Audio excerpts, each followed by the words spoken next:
Yo, what's up guys? So, it's me again, I'm back. Yes, ito, nakabalik na naman tayo sa ating channel sa pag-upload ng videos.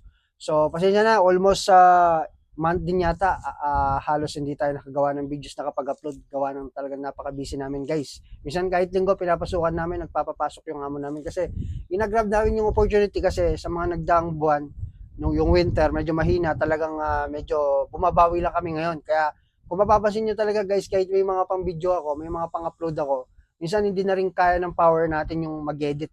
Talagang parang knockdown na o bagsak na yung katawan natin paghiga natin sa kama. Dahil bukod sa, syempre, kausap natin yung family natin sa Pilipinas, yung anak ko at asawa ko, minsan talaga, yun nga, napapagod din yung katawang tao ko.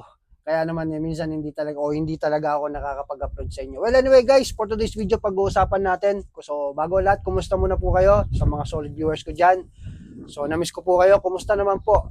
Tawag dito, kumusta na yung mga status ng application niyo papunta na rito? So willing at interesado pa ba kayo na mag-apply dito sa South Korea?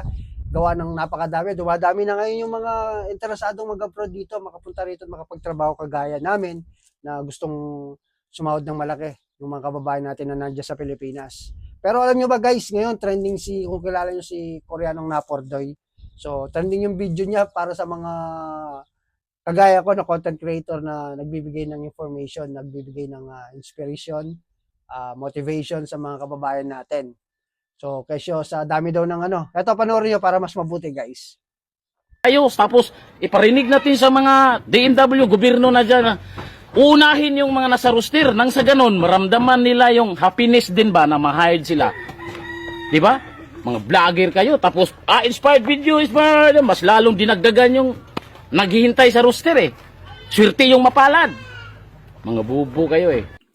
So napanood nyo guys, so maraming mga nare-receive sa mga comment na bashers, mga negative patungkol sa ginawa niyang yun na bakit ganun yung nasabi niya sa mga content creator dito na BOBO daw yung mga content creator dito gawa ng tawag dito padami lumolobo yung bilang ng mga interesado mag-apply dito kaya natatambakan daw yung mga waiting na nasa list, hindi po na pa-priority yung iba sa kakahintay. Halimbawa, ibig ko sabihin yung unang exam, tapos magpapa-exam na naman. Yung nakapasa sa unang exam, hindi pa nga nakakalis, magpapa-exam na naman. Parang yun yung pinaka-tinutumbok talaga ni Koreanong Napordoy, which is, meron din naman sa kabilang banda, meron din naman siyang tama sa sinabi niya. Ito po ay base lamang sa sarili kong opinion, no? So, ito yung komento ko doon, ito yung video reaction ko doon. As a content creator dito sa South Korea, hindi ko siya tinitignan na parang binabash natin o parang pangit yung dating sa atin.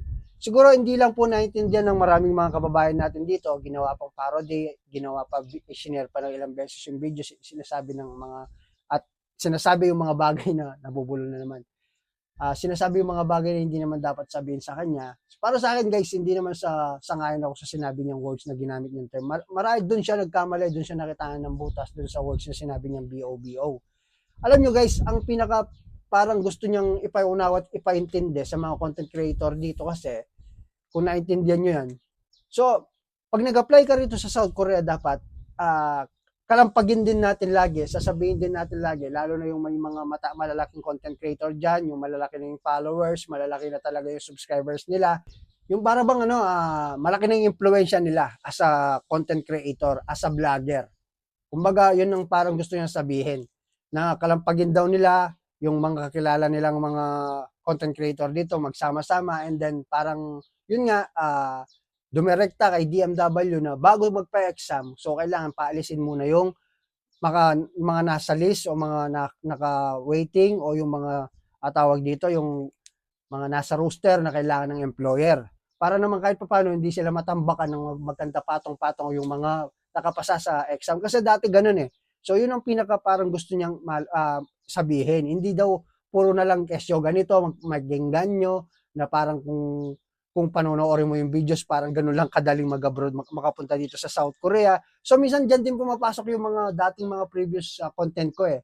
Sa mga content creator din naman dito kasi, sabihin din natin kasi yung pangit dito na nangyayari. Before and after. Kung nag-apply ka dito, mula pag-apply mo, kumpleto. Hindi po kailangan kulang yung magaganda lang ipapakita mo.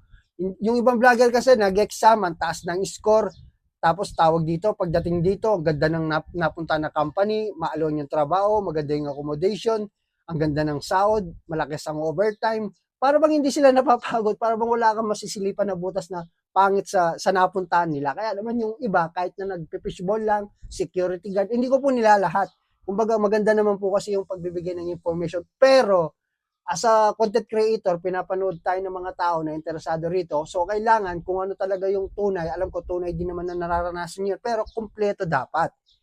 Hindi mo kasi kailanman yan mapupuntaan. Hindi mo kailanman yan mararanasan yung tinatamasa mo ngayon na kagandaan. Lalo na nakapunta ka na rito. At yun nga, kagaya na sabi ko.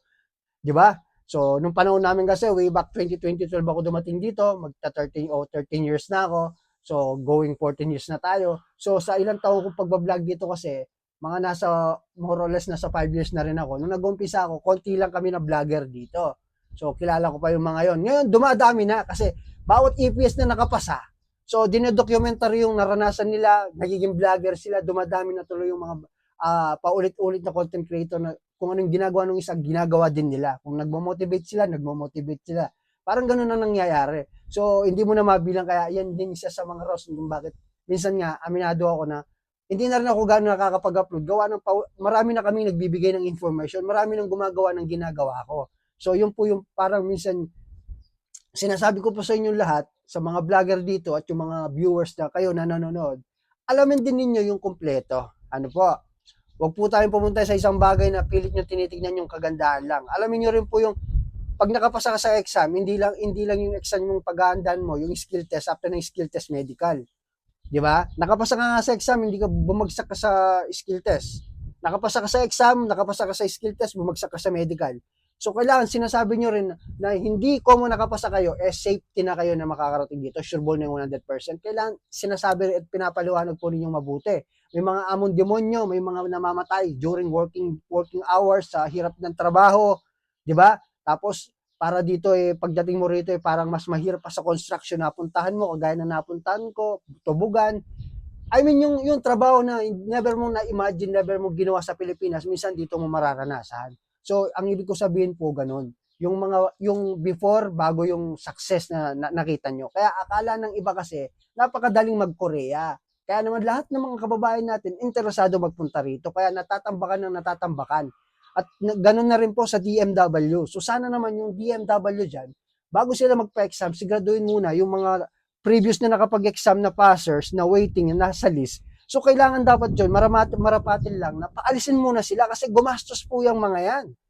'Di ba? Hindi po mabilang na yung effort na ginawa nila, hindi lang bukod sa pera. At yung oras talagang pinaka-importante doon. Yung iba talagang nag-aral, pinagandaan yung exam almost years bago sila makapasa. So ngayon nakapasa sila, hindi basta-basta 'yon. Mag-skill test pa sila. O kapag tapos nun, kailangan mag-physically fit ka. And then after that nun, kung nakapasa sila, naka-survive sila sa mga pinagdaanan nila, matetanggal lang sila na napakatagal, mababalitaan nila yung mga previous na exam, mas nauna pang nakaalis yung mga yon. So parang nakakasama din naman ng loob din yon. Kaya yung si Koreanong Napordoy, kung sinabihan man ng BOBO, yung wala naman siyang binanggit na literal na isang individual na tao na sinabihan niya ng gayon, ibig sabihin, bato-bato sa langit, tamaan, huwag magagalit. Di ba? Hindi ko siya kinakampihan, hindi rin ako against sa mga content creator dito na nagbibigay ng information.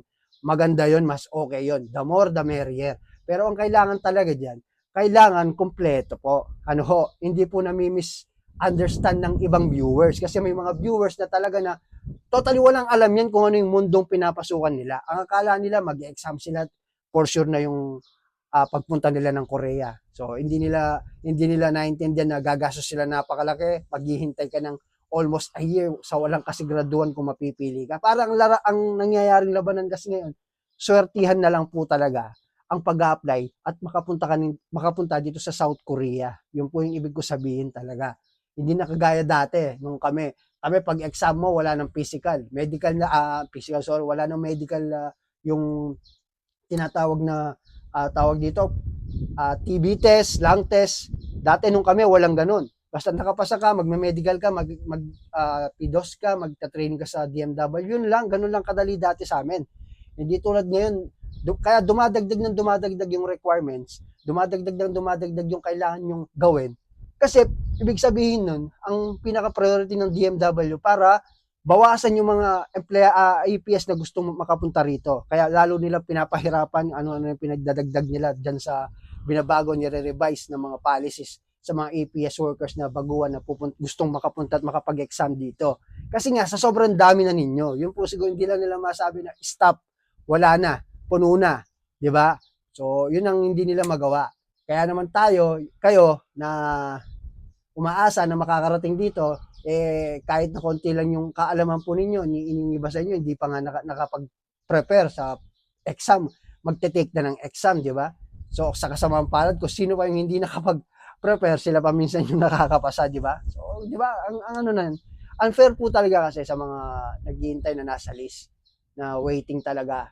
Yung nakapasa na sila, for selection na sila, para sa massive selection, and then all of a sudden, pag dumating yung massive selection na schedule na date, hindi sila nase-select. Yung parang yun po yung gustong sabihin ni Koreanong Napordoy, which is, siya rin mismo, hindi naman siya passers, di ba? Alam ko, overage na siya. Yung video na yun, hindi para sa kanya, para sa mga katulad niya na aspirant na nag-aantay na nakapasa. Kawawa din naman at unfair din talaga kasi gumastos din sila talaga. Pagka laki-laki gastos, pera talaga. At saka siyempre, yun, mga negativity na sinasabi ng mga pamilya nila sa mga bagay na ginagawa nilang decisions, bulol talaga, decisions sa buhay. So ito po yung sarili kong opinion, di ba? Nabubuhay tayo sa malayang pamamahayag ng saloobin natin, kaya may karapatan ako sabihin kung ano po yung gusto ko sabihin, di ba? So tamaan, wag magagalit, bahala na kayo kung gusto niyo akong i-bash sa mga kapwa kong content creator dito. Pero sana wag nating i-bash yung tao. Base lamang doon sa napanood natin, napakinggan natin, sinabi niyang BOBO. Kung hindi ka naman ganun, wala kang dapat, di ba, igagalit. Kasi yung iba, pinag-share, ginawang memes, para lang, ginawa na as in content, di ba? So, medyo napagawa tayo ng videos ngayon. So, well, anyway, shoutout sa lahat ng mga viewers ko, sa mga subscribers ko na laging nanonood sa akin. Maraming salamat sa tiwala. Andiyan pa rin kayo, sabi ko, di ba, lagi, hindi nagmamatter kung isang viewers lang ang nanonood. Hindi naman pera kasing habol ko dito sa late. Kahit na medyo lumalaki ang subscribers ko, pero alam naman ninyo yung kitaan pagdating sa ganitong bagay. Almost parang pangkape lang talaga. So, wala naman sa akin yan. Kaya akong kitain yan sa pagtatrabaho ko rito. Sa akin lang, yung makapagbigay tayo ng legit at genuine, di ba? Na organic na mga information na totoo, na hindi gawa-gawa at hindi scripted. Yan po yung pinakapangunahing ano ko. Kaya kung isa ka talagang nagnanais na makarating dito, magtiwala ka sa proseso. Mag-isip ka ng 100 beses kung ipopursue ba yung South Korea o hindi. Dahil talagang napakatagal ngayon ng proseso bago ka makarating dito. Kagaya na sabi ko kanina, swertian na lang talaga kung sino makakapunta rito. Ngayon, sa panahon ngayon, kahit na nakapasa ka na, hindi ka pa rin sigurado kung makakarating ka o hindi ng South Korea. Diba? So, kaya tiwala lang kung buo loob mo talaga na makarating dito, maghintay ka, lagi mong tatandaan. Diba? Kung para sa'yo, diba? At dadating yung time na ma-realize mo when the time is right, the Lord will make it happen, diba? Gagawin niya yun. Wala kang kahit sinong kailangan na hingan ng tulong, kusang magdudugtong yung landas, yung daan para makarating ka rito kahit anong gawin mo. Yan ang totoo sinasabi ko po sa inyo. So paano guys, maraming salamat. Dito tayo, nagtanim na pala kami. Isa yan sa dahilan kung bakit hindi tayo nakakapag-upload kahit pagod na kami. Minsan, akyat kami dito, nagtatanim kami. So maraming salamat, pasensya na. So sa tingin ko parang medyo naglalaylo na yung busy namin. Makakagawa at makakapag-upload na naman tayo ng mga videos na ganito. So shoutout sa lahat ng viewers ko, subscribers ko. Na-miss ko po kayo talaga. Na-miss ko yung pagbablog. So sana makita-kita tayo ulit sa susunod yung gagawin video. Pababa na si Kabulal guys. So Koreanong Napordoy, shoutout sa iyo bro, sa mga nandito na content creator. Lahat magkakaibigan tayo, hindi natin kailangan magsiraan, mag-bash sa isa't isa dahil Pilipino po tayo, magkakasama po tayo dito. Kaya lawakan ng pang-unawa, magmahalan, di ba? So that's it guys. So paano, bababa na si Kabulal. See you again on my next video. Kukunin